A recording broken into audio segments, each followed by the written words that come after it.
Hello students, welcome to Gate Electronics Guruji classes. In the last 4 videos, we solved 4 problems on the concept of multiple transformation of continuous time signals. And this is the last problem that I am going to solve on the concept of multiple transformation.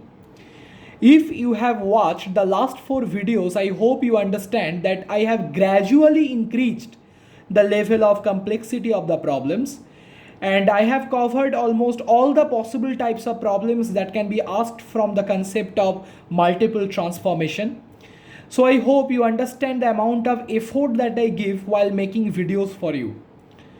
Few days back, I got an email from a student, Ashish Chaturbedi. First of all, thank you Ashish for watching my video.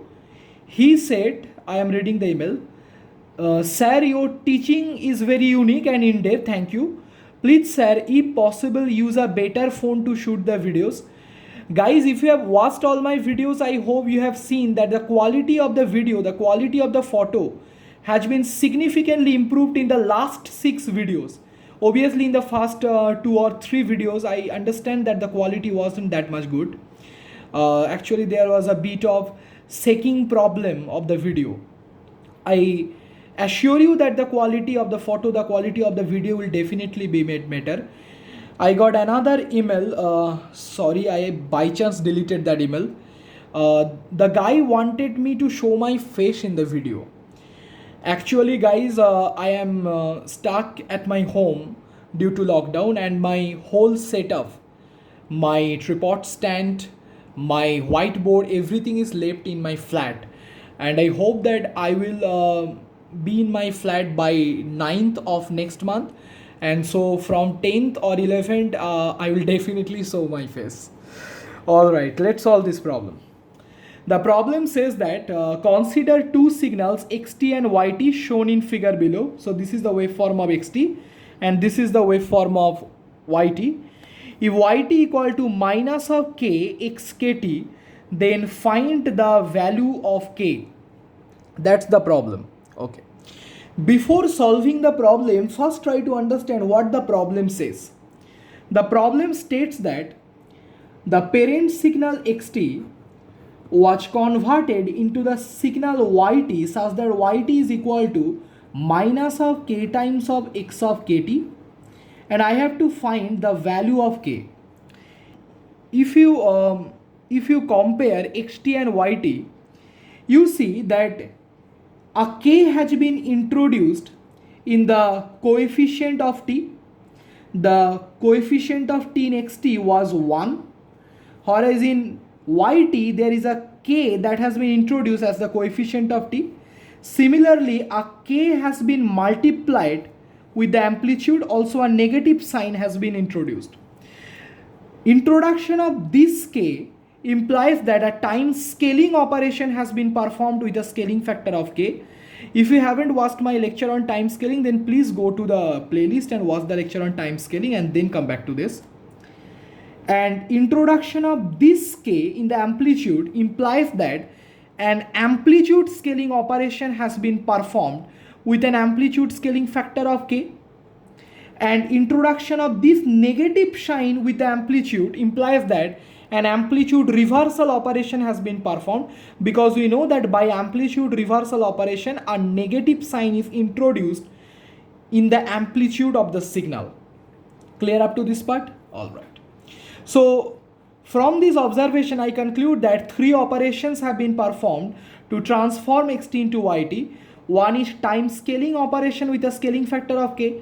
One is amplitude scaling operation with an amplitude scaling factor of k, and then amplitude reversal operation.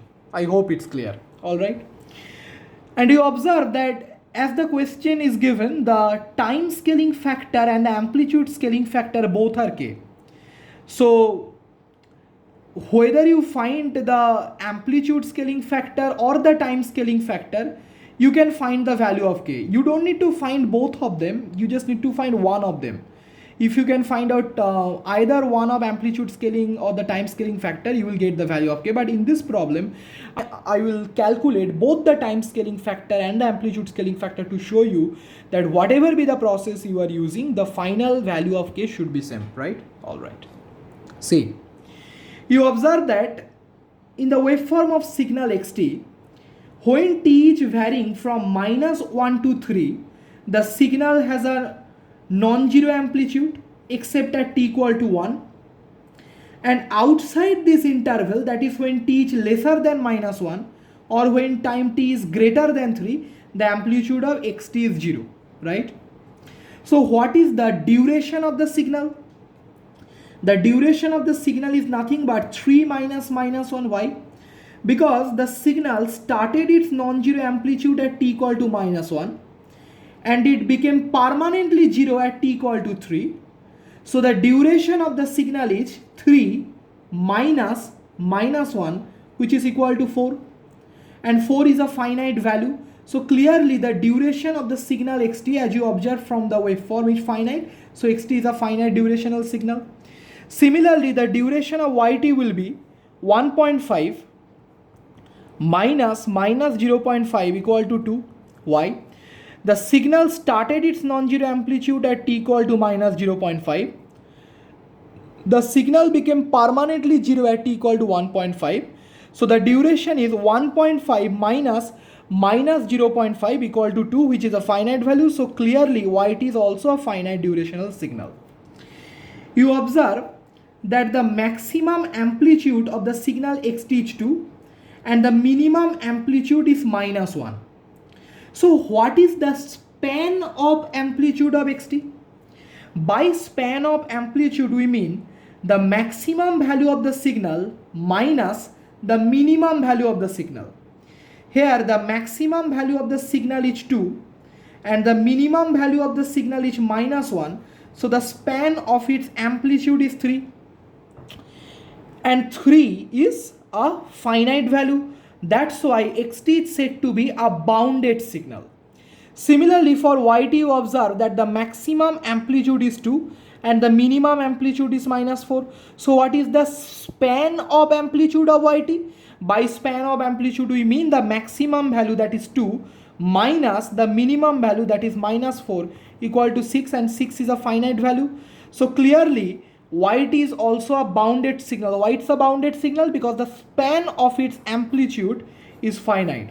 So you observe that both the signal xt and the signal yt are finite durational as well as bounded signals. Clear? Now see, the duration of signal xt has been calculated to be 4, whereas the duration of the signal yt is 2. So the duration of the signal xt4 is greater than the duration of the signal yt, which is 2. So clearly a compression has occurred in the waveform when we have transformed xt to yt. Yt is compressed as compared to the waveform of xt. And by what factor that compression has been done? So the factor of compression is nothing but duration of xt, that is 4, divided by the duration of yt, which is 2. So the factor of compression is 2. And we know that factor of compression is nothing but the scaling factor. So the scaling factor, which is k as shown, is nothing but 2. So k is equal to 2. So in this way you can find the value of k. Now let's see the other way by which we can find the value of k. You see that the span of amplitude of xt is 3, whereas for yt it is 6. 6 is greater than 3. So the span of amplitude of yt, that is 6, is greater than the span of amplitude of xt. As the span of amplitude is greater in yt as compared to that in xt, so clearly xt has been amplified to form yt. That is, when we have transformed xt to yt, an amplification operation has been performed. Or in other words, yt is amplified as compared to xt. I hope it's clear. That's why I can conclude that yt is amplified as compared to xt. And by what factor that amplification has occurred? The factor of amplification is nothing but the span of amplitude of yt, which is 6, divided by the span of amplitude of xt, which is 3. 6 by 3 equal to 2. So the factor of amplification is 2. And factor of amplification is nothing but the amplitude scaling factor, which is k in this case. So k equal to 2. So whether you find the time scaling factor or the amplitude scaling factor, whatever way you are using, you will get the same value 2, right? So the answer is 2. There is one more thing I want you to observe, though that thing is not asked in the question. You observe that a negative sign was introduced here. Let's understand the significance of the negative sign. You see that xt has two triangles. This is one triangle, this is the other triangle. What is the length of base of this triangle? Nothing but 2 units. 1 minus 1 is equal to 2. That's why the base is 2. And what is the height? Height is nothing but 1, so height is 1. And what is the base of this triangle? This is 3 minus 1 equal to 2. And what is the height of this triangle? Nothing but 2. So you observe that both the triangles have the same base, but the height of this triangle is greater as compared to this. So I will say this is a bigger triangle and this is a smaller triangle, B and S.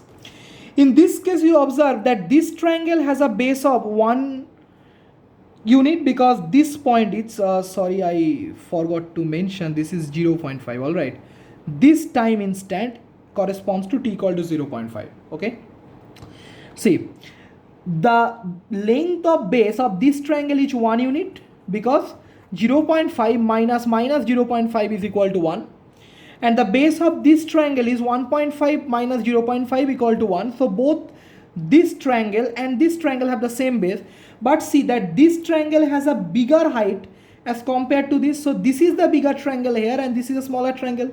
You see the bigger triangle in xt, which was above time axis, has gone below the time axis, and the smaller triangle in xt, which was below the time axis, has gone above the time axis. So clearly an amplitude reversal operation has been performed, by which this waveform has been flipped about the time axis.